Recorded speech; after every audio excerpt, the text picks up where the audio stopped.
कब्जा करेंगे। भारत बांग्लादेश थोड़ी है। सुसाइड किए हैं, ये भी आप जानते हैं। नीट एग्जाम जैसे कैंसिल हुआ पेपर लीक होने के बाद, उसके बाद कई बच्चे सुसाइड भी किए हैं। तो क्या जरूरत थी सदाकत आश्रम जाने की? नहीं, वो हमारा कार्यक्रम जब जिस प्रकार से प्रधानमंत्री जी के आवास पर जाकर उन पर सुनियोजित तरीके, हाँ गलती इंसान से ही होती है, गलती सरकारों से भी हो सकती है, वो इस बात को समझता है और इस क्रम में वो आगे बढ़ता है। जिस प्रकार के बच्चे गाली गलौज प्रधानमंत्री से लेकर पुलिस बल को लेकर सब सरकार को लेकर समाज के सामान्य व्यक्ति को गाली देते हुए बच्चों का वीडियो भी सोशल मीडिया पर वायरल है। जिसको परीक्षा देना था वो अपना परीक्षा दिया और अगले कदम की तरफ आगे बढ़ गया। वो आपके इंतजार में नहीं बैठा है कि आप जेएनजी का आंदोलन इस देश में करेंगे और अराजकता पैदा करके देश के शासन और प्रशासन पर अपना मैंने ये कहा पूरी सहानुभूति के साथ हम इस बात को मानते हैं कि प्रश्न पत्र लीक हुआ था, इसमें कहीं कोई संदेह नहीं। सरकार ने रीनीट का एग्जाम भी कराया। बिहार में बांकीपुर सीट पर उपचुनाव हो रहा है और इस बार त्रिकोणीय मुकाबला कहा जा रहा है।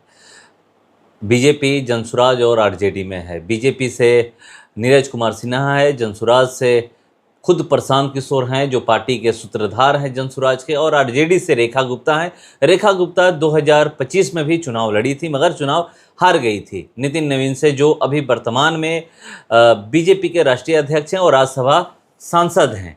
हमारे साथ बात करने के लिए इसी मुद्दे पर बैठे हुए हैं बीजेपी के प्रदेश उपाध्यक्ष संतोष पाठक जी। चलिए मैं सीधे जुड़ता हूं। मेरा पहला सवाल यही है कि इस बार लोग कह रहे हैं कि त्रिकोणीय मुकाबला है, क्या लग रहा है?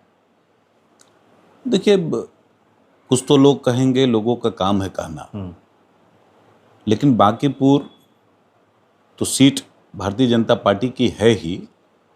बिहार के भी आप अमूमन सभी चुनावों में आप देखेंगे कि इस प्रकार की भाषा लोग बोलते हैं कि इस बार एनडीए नहीं जीतेगी चुनाव, जबकि सच्चाई ये है कि एनडीए जब से बिहार में अपने इस स्वरूप में आया है तब से एनडीए ने आज तक बिहार में कोई चुनाव नहीं हारा। 2009 के जिस चुनाव में कांग्रेस का परचम पूरे देश भर में लहराया था और यूपीए की सरकार दूसरी बार बनी थी, उस समय पर भी एनडीए ने बिहार में लोकसभा की सीटें सर्वाधिक जीती थी। उस समय पर लगभग 27-28 सीटें हम लोगों ने जीता था। तो सच्चाई ये है कि बिहार की जनता, आम आवाम जो है, वो मुद्दों के आधार पर एनडीए के कॉन्फ़िगरेशन में रहती है। मुद्दा क्या है? सुशासन का। मुद्दा क्या है? विकास का। मुद्दा क्या है? अपॉर्चुनिटीज उपलब्ध कराने का। और इन सभी मुद्दों को अगर कन्फिगर करके देखेंगे तो पिछले 20-22 वर्षों में जो बिहार में जो प्रगति आई है, और बांकीपुर के गांव गलियों में आप जब घूमेंगे, पार्टी के कार्यकर्ता के नाते हम लोगों को भी कई इलाकों में जाने का अवसर अभी मिल रहा है, तो हम लोगों को जो सामान्य लोग जो बताते हैं कि भैया अगर आप आज से 15 साल पहले आए होते, 20 साल पहले आए होते, तो आप इन गलियों में चलने की भी स्थिति में नहीं होते। आज चमाचम सड़कें हैं, व्यवस्थित गलियां हैं, पानी का सबको उपलब्धता दिया गया है। कहीं पर वाटर पंप अगर नहीं चलाया जा सकता तो वहाँ पर सप्लाई के पानी से लोगों को सहायता दी जा रही। इस प्रकार से जो सामान्य लोग हैं उनके जीवन में जो परिवर्तन आया है, उसके आधार पर मैं पूरी अपने क्षमता के साथ, पूरे विश्वास के साथ मैं कह सकता हूँ कि बांकीपुर की जो जनता है वो पुनः भारतीय जनता पार्टी को ही चुनाव जिताएगी। ये जो आप बात करें कि बीजेपी का सीट है, बीजेपी को जिताएगी, मगर कई बार देखा गया है कि लोग कहते हैं, दावे करते हैं कि हमारा सीट है, हमें ही जनता जिताएगी।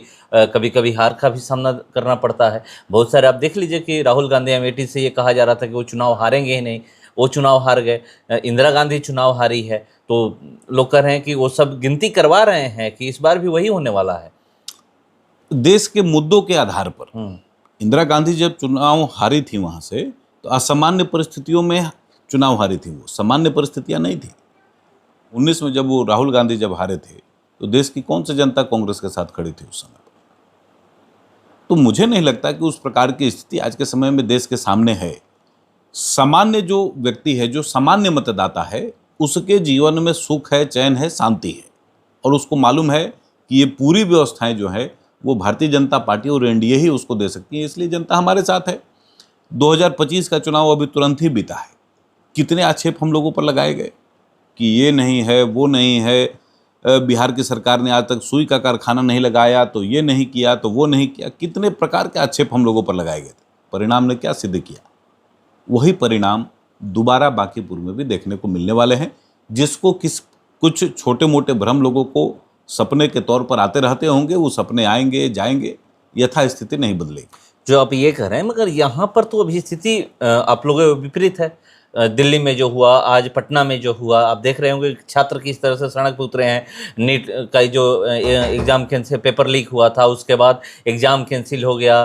धर्मेंद्र प्रधान का लोग इस्तीफा मांग रहे हैं, जो केंद्रीय शिक्षा मंत्री हैं, उसको लेकर के लोग सड़क पर उतरे हैं। जो स्थिति हुई है पटना दिल्ली में, जो पुलिस द्वारा बर्बरता की गई है, आप देखे होंगे किस तरह से लाठी भाजा गया छात्रों पे। पटना में भी वही स्थिति लोग कर रहे हैं, वाटर कैनन का बहिष्कार किया गया। जो लोग सड़कों पर आए हैं, मैं एक तो नाम भी तिलचट्टा है उनका,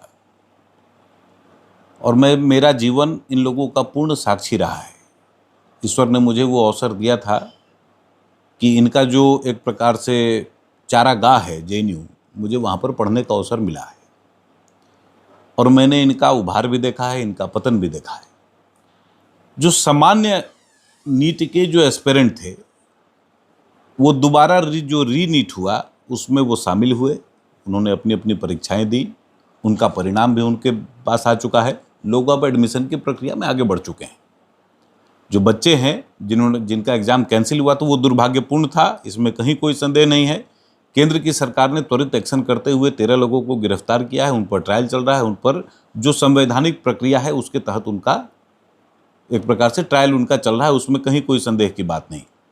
फिर सरकार ने जब री नीट जब अनाउंस किया, तो पूरे देश भर में लोगों ने उस चीज़ की गरिमा को, उसकी व्यवस्था को बनाते हुए सरकार को लोगों ने देखा है।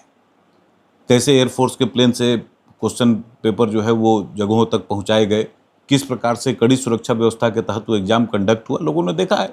बच्चों ने परीक्षाएं दी हैं, जो अव्वल आए हैं उन परीक्षाओं में, जो परीक्षार्थी सफल हुए हैं, उन सबका इंटरव्यू से सोशल मीडिया अटा पड़ा है। अब देखिए, बच्चे लगातार कह रहे हैं कि हमारा इस प्रकार के प्रोसेस से क्या लेना देना भाई। कुछ अराजक तत्व हैं, और वो अराजकता भी कल पूरे देश ने देखा है। लोगों को लगता है कि पुलिस या चार्ज हुआ, वो इतना इस हद तक आपको प्रोवोक कर देंगे, इस हद तक आपको पहुंचा देंगे कि आपके पास उसके अलावा कोई दूसरा विकल्प नहीं बचता है। मुझे ध्यान में है, मैं भी दिल्ली में इस प्रकार के प्रोटेस्ट में युवा मोर्चा के दिनों में मैं शामिल रहा हूँ। पुलिस एक बैरिकेडिंग का सिस्टम बनाती है कि आपको यहाँ तक जाना है, इसके आगे आपको नहीं जाना है, आपको प्रदर्शन करने का अधिकार है, अव्यवस्था फैलाने का अधिकार आपको नहीं है। हम लोगों ने भी युवा मोर्चा के दिनों में जंतर मंतर पर मतलब जो आप ये कर रहे हैं, तो मगर जिस तरीके से आप वीडियो सोशल मीडिया पर देखे होंगे, जिस तरह से वायरल है कि किस तरह से पुलिस लाठियां बरसा रही है, ये सही है? ये सभी अराजक तत्व हैं, साधारण छात्र नहीं है। साधारण छात्र तो परीक्षा देकर एडमिशन लेने गया है, वो तो एडमिशन लेने की प्रक्रिया में आगे बढ़ गया। कोई एम्स जा रहा है दिल्ली में, कोई एम्स आ रहा है पटना में, कोई कहीं जा रहा है, कोई पीजीआई जा रहा है, कोई यहाँ जा रहा है, कोई वहाँ जा रहा है। जो बच्चे परीक्षार्थी वास्तविकता में थे, वो अपने जीवन के क्रम में वो बच्चे आगे बढ़ चुके हैं। मैं ये मानता हूं कि जिस नाम से इन्होंने इस आक्रोश आंदोलन को पैदा करने की शिक्षा के लिए नहीं लोग किए हैं। नहीं, शिक्षा लोग बोल रहे हैं कि शिक्षा को लेकर के हैं। बता रहा हूं, धर्मेंद्र प्रधान का इस्तीफा मांग रहे हैं लोग, वो शिक्षा मंत्री है, पेपर लीक हो रहा है, आप भी जानते हैं। हमने कहा अगर नीट की परीक्षा में अगर कुछ कमी रह गई, परीक्षा का क्वेश्चन पेपर लीक हुआ, ये सार्वजनिक है, इसमें कहीं कोई संदेह नहीं है। ना हम लोग इस बात को छिपा सकते हैं, ना ये कर सकते हैं। परीक्षा का प्रश्न पत्र लीक हुआ, सरकार के पास वो मसला गया, सरकार ने अपने कदमों को उसमें सुधार करते हुए परीक्षा दोबारा कराई। इसमें किसी को कोई संदेह है? आपको संदेह है इसमें? पेपर लीक क्यों नहीं रोक पा रहे हैं? पेपर लीक रोकने के लिए पूरा मैकेनिज्म सरकार ने सेट किया है। ऐसा नहीं है कि कोई सरकार कहां से हो जा रहा है? मैं बता रहा हूं, कोई ऐसा नहीं है कि सरकार में कोई बैठा हुआ व्यक्ति कोई जा रहा है और प्रश्न पत्र भेज दे रहा है। एक फुल प्रूफ व्यवस्था सरकार ने बनाई है। मानवीय चूकों की वजह से कई बार इस प्रकार की घटनाएं होती हैं। कल मैं सोशल मीडिया पर बयान प्रियंका गांधी जी का देख रहा था, जो अशोक गहलोत जी को नसीहत दे रही थी कि एक पूरे देश की बहुत गंभीर समस्या है कि जिसमें लगातार प्रश्न पत्र लीक होते हैं। राजस्थान में भी होता है, बिहार में भी होता है।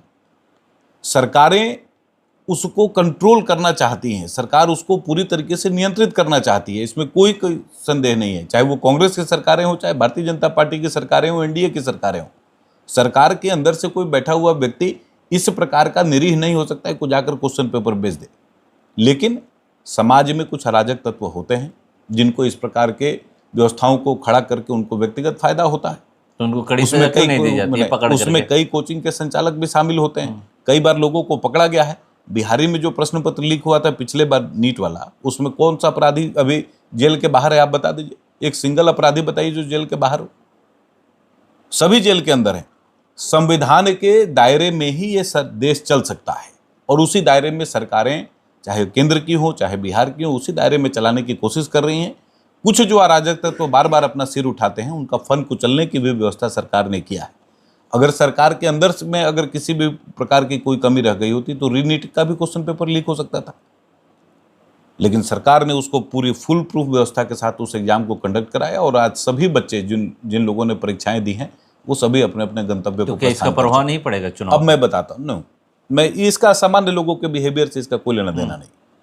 सामान्य व्यक्ति को जो जानता है कि हाँ गलती इंसान से ही होती है, गलती सरकारों से भी हो सकती है, वो इस बात को समझता है और इस क्रम में वो आगे बढ़ता है। आज पटना में भी बवाल हुआ है, लाठियां चली आप, हैं, वाटर कैनन से आप देख रहे हैं, पानी का बौछार हो रहा है। ऐसे मैं जो बात कह रहा था, मैं इन सभी लोगों को काम करते हुए मैंने देखा है और उस अराजकता के दौर में जब आप यूपीए की सरकार थी, आप इमेजिन नहीं कर सकते कि दिल्ली के हर्ट में बैठकर देश को तोड़ने की साजिशें उस दौर में भी होती थी और सोनिया गांधी से लेकर और सबका नाम उस प्रकरण में पूरी तरीके से देश के सामने आ चुका था, कोई बात उसमें बाकी नहीं रह गई थी। और उसी नाते देश की जनता ने नरेंद्र मोदी जी को 2014 में सरकार बनाने के लिए कहा और एक अच्छी सरकार नरेंद्र मोदी जी के नेतृत्व में तब से अभी तक लगातार चल रही है। देश की जनता का विश्वास हम पर कम नहीं हुआ है।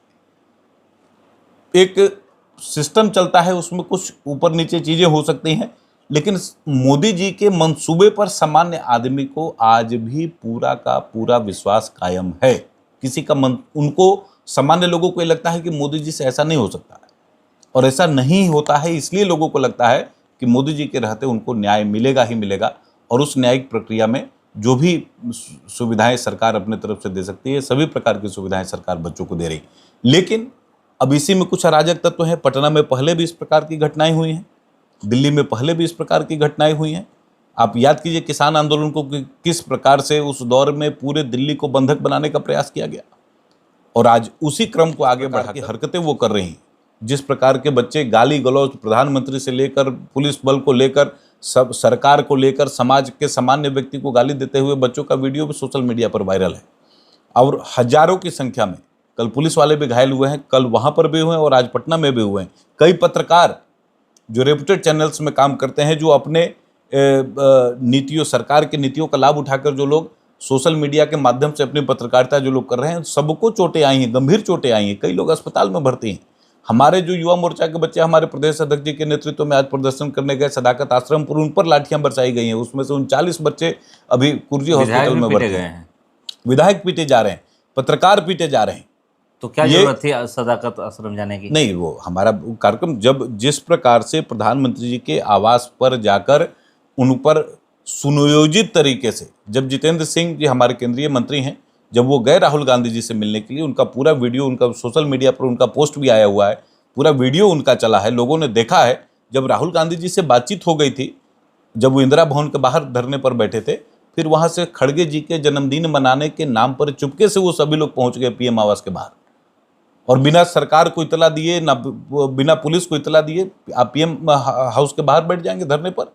कुछ सिक्योरिटी में कोई ब्रीच हो गया तो क्या करेंगे? प्रतिपक्ष है, नेता प्रतिपक्ष है तो नेता प्रतिपक्ष को ये नहीं मालूम है कि कहाँ धरना प्रदर्शन किया जाता है, कहाँ पर क्या बात बोलना है, किस जगह पर कौन सा काम मांगने बैठे। जंतर मंतर भारतीय जनता पार्टी प्रधानमंत्री, मैं जो पूछ रहा हूँ, राहुल गांधी जी के परिवार वाले लोगों ने ही, पूर्व के प्रधानमंत्रियों ने जंतर मंतर की व्यवस्था तय की है कि कोई सी भी प्रकार का धरना प्रदर्शन आलोचना आपको करनी हो सरकारों की, तो आइए यहाँ पर बैठिए और अपनी बात कहिए।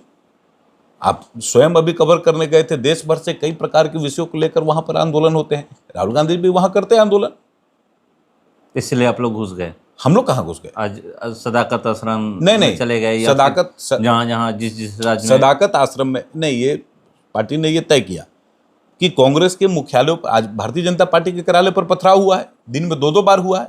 हम लोग पत्थर लेकर गए थे क्या? हमारे बच्चे थे, हमारे युवा मोर्चा के साथी थे, हमारे प्रदेश अध्यक्ष जी थे, झंडे लेकर हाथ में भारतीय जनता पार्टी के, हम लोग शांतिपूर्ण तरीके से जा रहे थे, हम पर पत्थरबाजी हुई। जो कल से आज बिहार के सभी रेपुटेड, रुपेश जी को आज इतनी चोटें लगी हैं, अब कई पत्रकार का नाम मैं एक श्रृंखला में गिनवा सकता हूं, जो साधारण है। आपको ऐसे ऐसे काम करते हुए लोग मिलेंगे जो अपना जीवन यापन चलाने के लिए लगातार संघर्ष करते हैं जमीन पर। ऐसे लोगों पर पत्थरों से वार करना, लाठियों से पीटना, उनको गाली देना, माँ बहन की गालियां देना, ये किस प्रकार की लोकतांत्रिक व्यवस्था की कड़ी है, ये मैं नहीं समझ पा रहा हूं। और इस देश के जागरूक जन भी इस बात को नहीं समझ पा रहे। तो ये जो अव्यवस्था पैदा करने की कोशिश भारत में की जा रही है, जिसकी तैयारी पिछले कई वर्षों से कांग्रेस और उसके साथी, जिसको प्रधानमंत्री जी कांग्रेस इकोसिस्टम कहते हैं, वो तो लगातार तैयारी कर रहे थे। जेनजी का आंदोलन होगा, जेनजी का आंदोलन होगा, 150 गुंडों को लेकर उतर जाएगा जमीन पर, जेनजी का आंदोलन हो जाएगा।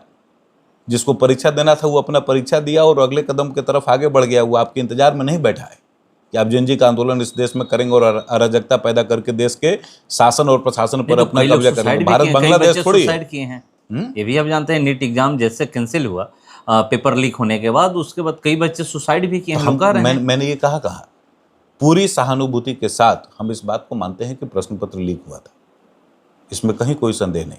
सरकार ने रीनीट का एग्जाम भी कराया। अगर कोई अव्यवस्था हो गई तो उसको ठीक ही कर सकते हैं ना, और कोई दूसरा रास्ता है तो बताइए। अव्यवस्था अगर हो गई, अगर कचड़े का पानी अगर आपके घर में फैल गया तो उसको साफ ही कर सकते हैं ना। हमने सफाई की और बहुत अच्छे तरीके से दोबारा एग्जाम हुआ, और सभी सफल प्रतिभागियों ने आज अपने अपने सोशल मीडिया के माध्यम से पूरे देश के छात्रों को उन्होंने आग्रह किया कि इस प्रकार के फर्जी आंदोलनों में आप मत जाइए। कोई बैठा हुआ कोई व्यक्ति जो अमेरिका में बैठा वो भारत में आंदोलनों का संचालन कर रहा है जी। कोई अभिजीत दीप के नाम का कोई व्यक्ति है, उसका फोटो मैं देख रहा था कल परसों सोशल मीडिया। दिल्ली आ गए हैं तो कहीं आ जाए, आप बैठे हैं अमेरिका में और भारत के आंदोलन का नेतृत्व कर रहे हैं। कल बांग्लादेश के हाई कमीशन से चिट्ठी जारी हुई है कि भारत में जो स्टूडेंट्स मूवमेंट हो रहा है उसके साथ पूरी सॉलिडेरिटी हमारी। वो चिट्ठी मेरे मोबाइल में पड़ी है। ये ऐसी असाधारण स्थिति नहीं है। ये असाधारण स्थिति को पैदा करने की कोशिश की जा रही है।